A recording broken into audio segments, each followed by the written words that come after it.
প্রিয় দর্শক, আসসালামু আলাইকুম। আপনাদের সবাইকে স্বাগতম জানিয়ে শুরু করছি আমার আজকের রেসিপি। আজকে আমি আপনাদের ঘরে থাকা কিছু সামান্য উপকরণ দিয়ে দারুণ মজার একটি স্ন্যাক্স রেসিপি তৈরি করে দেখাবো। তো কথা না বাড়িয়ে চলুন রেসিপিটি দেখে নিচ্ছি। প্রথমে একটি মিক্সিং বোলে দিয়ে দিচ্ছি 1.5 কাপ পরিমাণ ময়দা। আপনারা চাইলে আটা ব্যবহার করতে পারেন। সাথে অ্যাড করে দিচ্ছি স্বাদ মতো লবণ, 1 টেবিল চামচ চিনি, আর দিয়ে দিচ্ছি 2 টেবিল চামচ রান্নার রেগুলার তেল। এবার এই সবগুলো উপকরণ ময়দার সাথে ভালোভাবে মিশিয়ে নিতে হবে। হাত দিয়ে এভাবে ঘষে ঘষে তেল ময়দার সাথে ভালোভাবে মিশিয়ে নিতে হবে। আর এই মেশানোর কাজটা একটু সময় নিয়ে করতে হবে। যখন হাত দিয়ে এভাবে মুঠো করলে দলা পেকে যায় তখন বুঝতে হবে তেল ময়দার সাথে ভালোভাবে মিশে গিয়েছে। এ পর্যায়ে অল্প অল্প নর্মাল পানি অ্যাড করে সফট একটি ডো মেখে নিতে হবে। একবারে পানি অ্যাড না করে এভাবে অল্প অল্প পানি অ্যাড করে ময়দার এই ডোটা মেখে নিতে হবে। এতে করে ময়দার এই ডোটা পারফেক্ট হবে।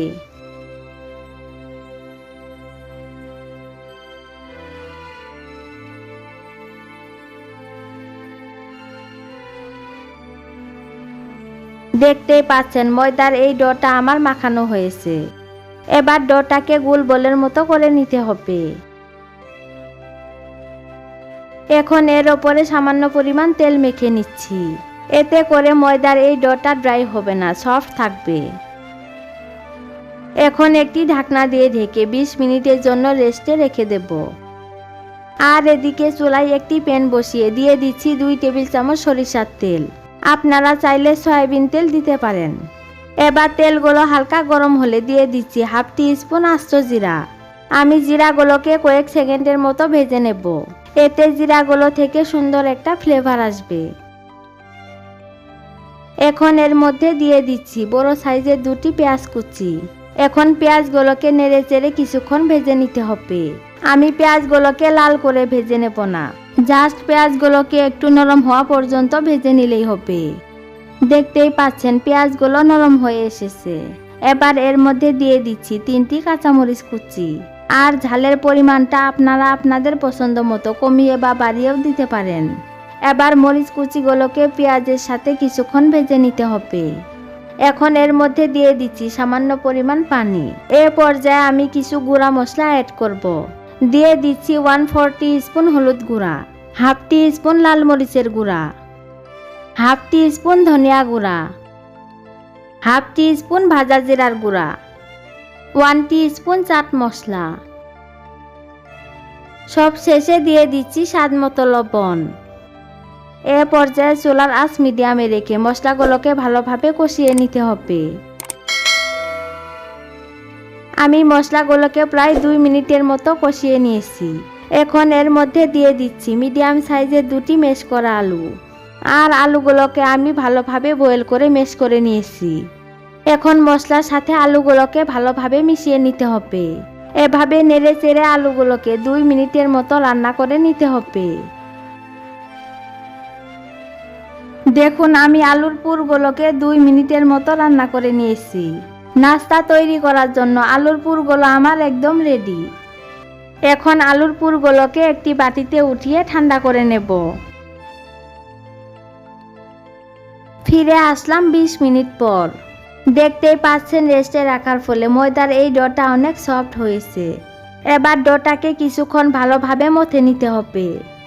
আমি ময়দার এই ডোটাকে ভালোভাবে মথে নিয়েছি। এবার এটিকে একটি বোর্ডের ওপর নিয়ে হাত দিয়ে এভাবে ঘুরিয়ে ঘুরিয়ে লম্বা রুলের মতো করে নিচ্ছি।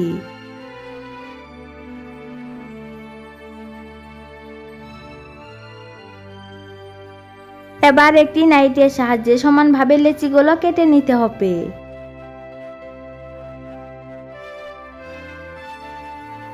এখন একটি লেচি বোর্ডের ওপর রেখে বাকি লেচিগুলোকে সাইডে রেখে দিচ্ছি। এবার এই লেচিটাকে এভাবে গোল বলের মতো করে নিতে হবে।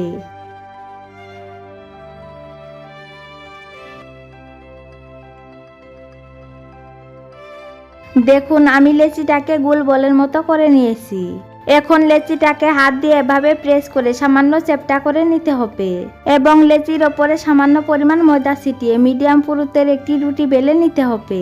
আর রুটিটাকে এরকম একটু লম্বা করে বেলে নিতে হবে, এতে করে এই নাস্তাটি শেপ দিতে সুবিধা হবে। এখন একটি পিৎজা কাটার দিয়ে আমি রুটি সাইডগুলো এভাবে কেটে নিচ্ছি। আপনারা চাইলে নাইফের সাহায্যে রুটি সাইডগুলো কেটে নিতে পারেন। এবার রুটির এই বাড়তি অংশগুলো সাইডে রেখে দেব। এখন আগে থেকে রেডি করা আলুর পুর রুটির এক সাইডে এভাবে লম্বা করে দিয়ে দিচ্ছি।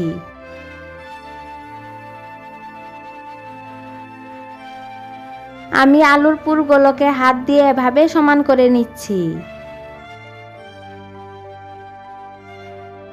এখন আলুর পুরের চারপাশের রুটিতে সামান্য পরিমাণ পানি লাগিয়ে নিচ্ছি, এতে নাস্তাটি ভালোভাবে সিল হবে। এখন রুটির সাইড থেকে এভাবে একটি ভাঁজ দিয়ে নিচ্ছি এবং রুটির এই সাইডগুলো এভাবে চেপে ভালোভাবে সিল করে দিতে হবে।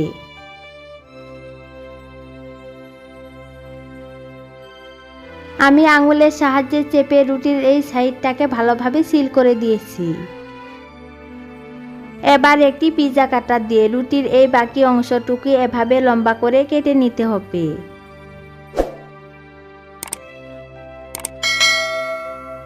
এখন আমি নাস্তাটির ডিজাইন করে নিচ্ছি।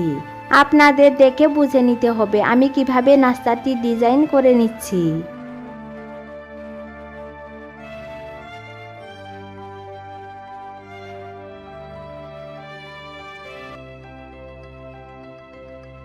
দেখুন আমি নাস্তাটির ডিজাইন করে নিয়েছি। এবার এই সাইডগুলো চেপে একটু সিল করে নিতে হবে। এবার এর মধ্যে আমি পাতলা একটি ব্যাটার লাগিয়ে নিচ্ছি। ময়দার মধ্যে সামান্য পরিমাণ পানি দিয়ে পাতলা একটি ব্যাটার আমি রেডি করে নিয়েছি আর সেই ময়দার ব্যাটার আমি লাগিয়ে নিচ্ছি। এতে করে তেলে ভাজার সময় নাস্তা খুলে যাওয়ার ভয় থাকবে না। তারপর ঠিক এভাবে ভাঁজ করে নিচ্ছি। নাস্তার ওপরের দিকটা আলতো হাতে চেপে ভালোভাবে সেট করে নিতে হবে এবং সাইডের অংশগুলোকে ভালোভাবে সিল করে নিতে হবে। এবার একটি কাঁটা চামচের সাহায্যে নাস্তার সাইডটাকে চেপে সিল করে নিচ্ছি, এতে করে নাস্তা দেখতে যেমন সুন্দর লাগবে আর নাস্তা খুব ভালোভাবে সিল হবে।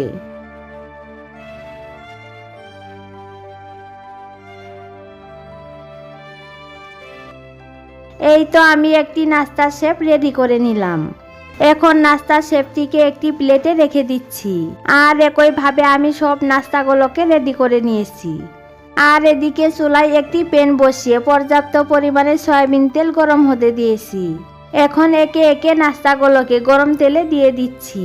নাস্তাগুলো ভাজার সময় চুলার আঁচ অবশ্যই মিডিয়ামে রেখে নাস্তাগুলোকে ভেজে নিতে হবে। চুলার আঁচ বাড়িয়ে নাস্তাগুলোকে ভেজে নিলে নাস্তার ওপরে তাড়াতাড়ি কালার আসবে আর ভেতরটা কাঁচা থেকে যাবে। তাই চুলার আঁচ মিডিয়ামে রেখে নাস্তাগুলোকে ভেজে নিতে হবে। এখন নাস্তাগুলোকে আমি উল্টে দিচ্ছি। এভাবে উল্টে পাল্টে নাস্তাগুলোকে গোল্ডেন ব্রাউন কালার এবং ক্রিস্পি করে ভেজে নিতে হবে। নাস্তাগুলো ভাজা হতে থাক আর ততক্ষণে যারা আমার চ্যানেলের নতুন দর্শক এখনো আমার চ্যানেলটিকে সাবস্ক্রাইব করেন নাই তারা প্লিজ চ্যানেলটিকে সাবস্ক্রাইব করে পাশে থাকা বেল আইকনটি অন করে রাখুন, যাতে আমার পরবর্তী ভিডিও নোটিফিকেশন সবার আগে পেয়ে যান। আর অলরেডি যারা আমার চ্যানেলটিকে সাবস্ক্রাইব করেছেন তাদেরকে অসংখ্য ধন্যবাদ।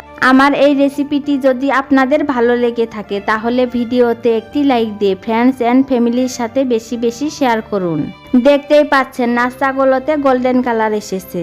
এখন একটি ছাঁকনির সাহায্যে নাস্তাগুলোকে ভালোভাবে তেল ঝরিয়ে সার্ভিং ডিশে তুলে নিচ্ছি এবং আপনাদের গরম গরম সার্ভ করে দেখাচ্ছি। দেখতেই পাচ্ছেন নাস্তাগুলো দেখতে মাশাআল্লাহ কতটা লোভনীয় হয়েছে। নাস্তাগুলো দেখতে যতটা লোভনীয় হয়েছে খেতেও হয়েছে অসম্ভব টেস্টি। আপনারা বাসায় একবার হলেও এই রেসিপিটি ট্রাই করবেন আর কেমন লেগেছে অবশ্যই কমেন্ট সেকশনে জানিয়ে দেবেন। একটি নাস্তা আমি আপনাদের ভেঙে দেখাচ্ছি। দেখতেই পাচ্ছেন নাস্তার ওপরটা ক্রিস্পি আর ভেতরে আলুর পুরে ঠাসা। পরবর্তী ভিডিও দেখার আমন্ত্রণ জানিয়ে আজকের মতো বিদায় নিচ্ছি। সবাই অনেক বেশি ভালো ও সুস্থ থাকবেন। আল্লাহ হাফেজ।